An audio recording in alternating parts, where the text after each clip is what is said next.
There he is. Good morning. Hi, Jay. Morning, guys. Sorry for the late. I was at the office and got busy doing something and looked up and it was 9:01 and Nick's like, "Where the hell are you?" I didn't say I said, "Are you still good?" Listen, I would never treat you that way, Jay. You would kill me. in my head, that's what it sounded like. Oh, okay. You know? I'll be careful next time. Good. So I appreciated you and Damon last night on Big Red Wrap Up because you guys walk an interesting balance of you're in the media, but you're also a player. So there's emotions, there's questions, there's breakdown. There's a couple of different ways to go here, but I want to start with this. And this is something that you guys talked about last night that really is bugging me about the fight aspect. Get in there and fight. Do your job and fight. So Dowdell fumbles. Indiana puts together a 6-play, 88-yard touchdown drive. They're up 14-0, and you feel like the wheels are starting to get wobbly. But Nebraska then puts together a 13-play drive where they never got to third down. It takes them 75 yards. All of a sudden, with about a little under 8 minutes to go in the second quarter, Nebraska's down 14-7, and you're like, okay, it could be much worse, but it's a touchdown ball game. And then after that, the response wasn't good. Mm-hmm. What do you think happened even at 14-7 that it was 21-7 and essentially over? Yeah, I think the defense has had a really bad day. That was completely unexpected. I thought this defense had gathered some momentum and gotten some things fixed and corrected after some of the issues that we saw in Northern Iowa and Illinois.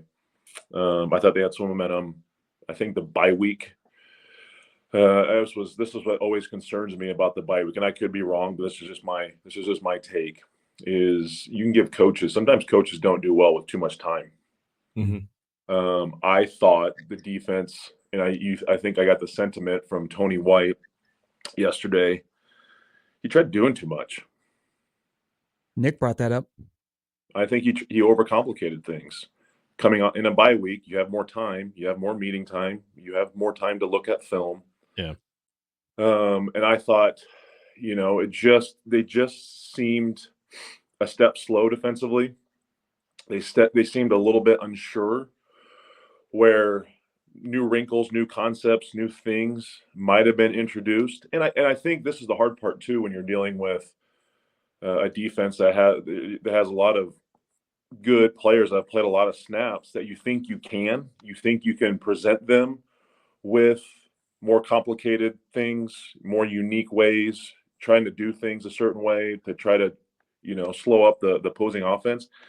But sometimes, I've been a part, defenses, at Nebraska or wherever you are, and sometimes the best stuff you have is your base simple stuff. I remember all the years that we'd go into game week. You'd start practice on Monday, and hey, we're going to introduce these 3 blitzes, and then you run them, or you do something early in the game. Those blitz, you get gashed, and you're like, boom, we're not doing that anymore. And we run basic stuff that we've been running since spring ball of the previous year, and you stone them. So I think there's an aspect of that, and I got off the tracks a little bit, but I think the defense just had no answer whatsoever other than that one stop on 4th and 2. But let's be honest, if Worker got the ball off, that the guy was running wide open in the seam. So I just was really, really disappointed and surprised to see that type of performance out of his defense. No one played well. Everybody struggled. The play I broke down a Big Red Wrap Up was just that was early in the game. It wasn't like it was late in the game and guys were tired and weren't thinking well. It was third down and they just gashed you, and it was a hot mess. You had Nash falls down, takes out Ty damn near takes out Princewell. MJ Sherman does a horrible job of reading and recognizing formation of the boundary, gets pinned down. Isaac steps up, at least does a decent job of setting the edge, but you just have this huge gash in this lane for the running back, and Singleton does a poor job of coming down, and you're off to the races. And just the defense had opportunities, I think, to get momentum stopped and get things on their side, but too many third down conversions. And listen, Rourke was spot on at the back shoulder throws. Not enough one-on-one matchups were won defensively. And I think that's in the defense has to play well for this team to be successful. That's just unfortunately how it is.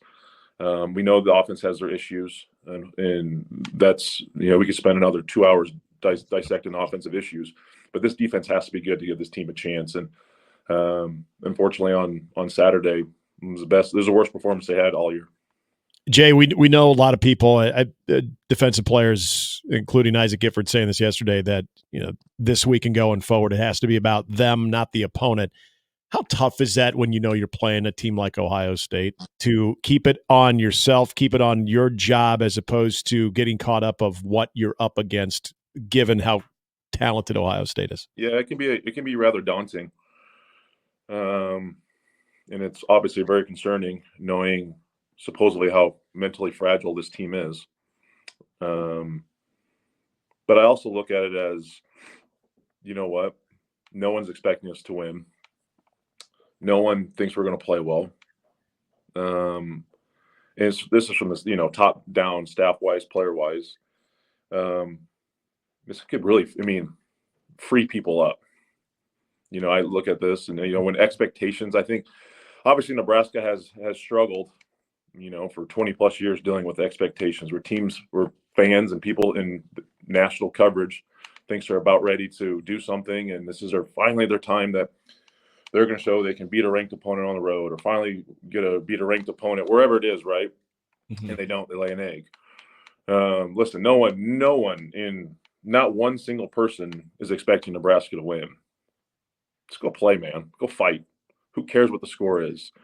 I think you'll see a much simpler approach by the defense. Just put your guys in positions to win.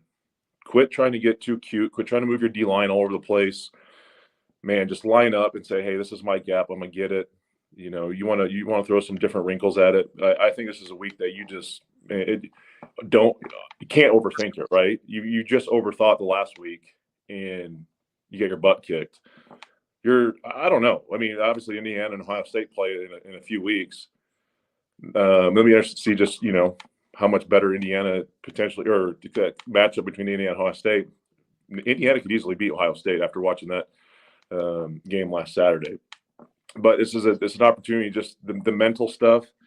Let it go. Let it all out, man. Go play, execute, do your job. It's just this type of game just boils down to individual pride, how you want to, how do you want to feel sitting Sunday morning, Sunday afternoon, wherever they watch film, Monday morning, wherever that is. Because this team this is where I always struggle. Why the inconsistencies? It's like when you finally going to be sick and tired of being sick and tired, mm-hmm. Because there's been a lot of times where these guys have had film sessions where they got their asses kicked, performed poorly.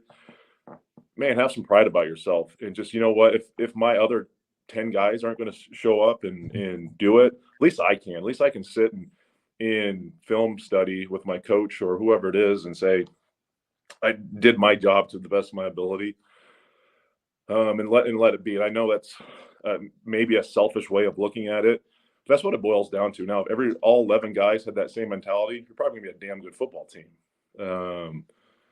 So that's where I look at it. It's a very simple explanation for this week. It's like take some pride in how you want to do things in your preparation, and go out there and fight. You're gonna get some body blows. You're gonna get some jabs in the face.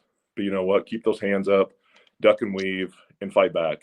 And that's what I'm excited to see, if this team just has that fight back in them, or is it over? In the first quarter. I want to go back to your phrase about going out there and playing free. So Dylan, in his last 4 games, 4 touchdowns, 5 interceptions, 9 quarters without a touchdown pass.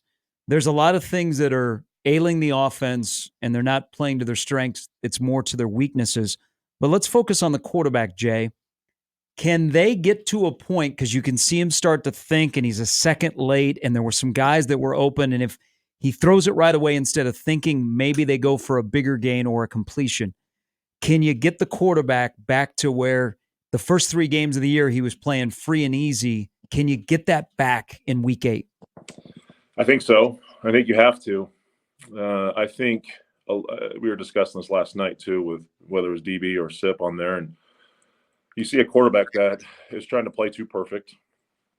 He's obviously overanalyzing, overthinking things, and I think Damon brought up a good point. It's like you try to take care of the football. It's like this thing is obviously a prized possession that you hold in your hand every snap. You got to take care of it, but also can be a deterrent to how you operate. You're just going to hesitate. You've seen that his ability to climb the pocket. You saw him do that so well early in the year. You did not see him do that very well against Indiana. He was kind of getting out left or out, going outside where. If he could step up to the pocket and dish it off to a running back or someone underneath, or just go ahead and get 3, 4, 5 yards in those situations. But listen, in a game like this, you're probably you're not supposed to win. You turn the ball over a couple times, being aggressive and taking your shot. So be it, right? So be it. Let's go out there and let's just go let it hang. And that's, I think, you got to Coach Rule, Glenn Thomas, Satterfield, it's got to sit down like, hey, man, we got you. We're going to get some calls. We're going to get our guys in a better situation to win their one-on-one matchups. We're going to try to get this run game going a little bit and just go do you. I miss I want some more sense of urgency out of 15. That's what I want to see. Like have some.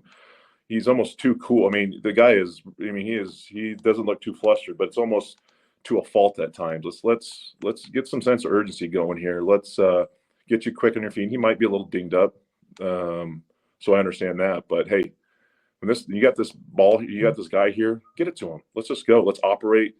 Let's be efficient. I know you want to make all these great throws and drop it in the bucket over coverage, but let's take what the defense has given us and rinse and repeat and not overthink it. So this is a great opportunity just to let it go hang, and they got nothing to lose. I want to go back to something you said a little bit ago, where this team is mentally. What did you think about that part of the equation going into the Indiana game, and where are you now? Yeah, I thought they were fine mentally, and that's what's tough. Looking at this, and this is why this game will kind of. I don't know if it necessarily will portray how the next 4 games go after this, but if they come out and fight and keep this thing competitive, okay, we got some guys who are willing to put their big boy pants on and battle. Like I said, if this is a game where it's over before half, I'm really concerned because this is an older team. And and at times that's good, but it's also a time where, unfortunately, PTSD is a real thing. And I hate that. I hate the here we go again. And Coach Rule brought that up. But like I said, it's just when are you just going to be sick and tired of being sick and tired, man, and go play and fix it instead of saying, oh, here we go again. I mean, you got to figure out how to say no. The hell with this. We're not doing this. We're not doing this again. Go play. Quit trying to overthink it, overanalyze, do whatever it is, and go make a dang play to turn this thing off and to get it going.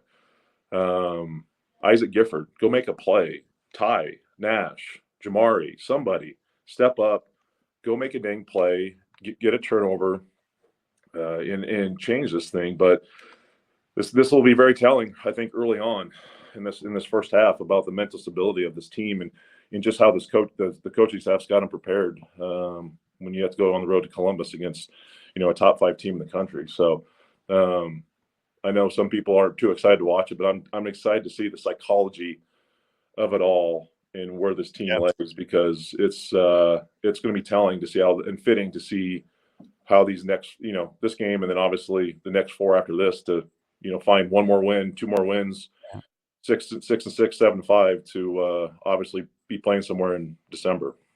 Hey, let's say today they come out to practice and Rule's like, hey, Dylan, you and Sat get together. You guys grab the play that you love the best that's going to work no matter what defense. What's that play? Oh, man. That's not a good response, Jay. Jay, you're supposed to have that answer lickety split. Now it's if I had that answer, I might be making 1.4 million. Oh, oh, Jay.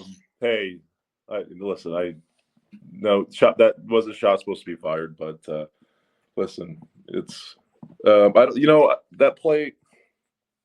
I don't, guys. I honestly, I don't know.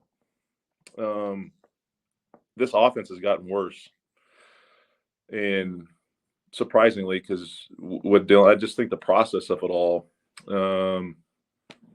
I don't know if this is the best play. Honestly, if I'm going the best play, I think our best weapon right now is getting the ball in the hands of Ja'Cory Barney. That's the best weapon, and it's a freshman wide receiver. And you're running some jet sweeps and little pop passes out in front of him. Okay, here we go.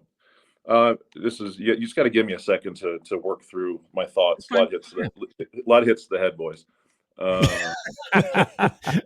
What's that? Let's just be fair. Yeah. Gary did not pose an easy question. That is not an easy thing to answer. Honestly, and this is just thinking back to DB and just having conversations last night. Sometimes our best run plays have been out I formation. Mm-hmm. I want to see them get an I formation, 21, 22 personnel. That means 2 backs, 2 tight ends, 2 backs, 1 tight end.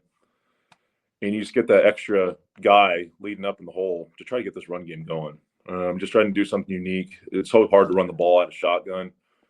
You're down a guy in the mathematics of it all. So I'm gonna say we're gonna get in this I formation. And if we have to get in, 3 backs, something, right, to get this run game going, because these teams are just sitting back there and just letting try to run the ball because you can't out of what you're trying to do. And I think they just got to try to stress this defense and just stick with it. I don't, Sat said, I don't want to run the ball just to be 2nd and 9. Well, sometimes you have to, keep that defense honest and do it. So I'm going to say let's get in this I formation, and we're just going to try to pound you with Dowdell, with Ramir, with Emmett, whatever it is.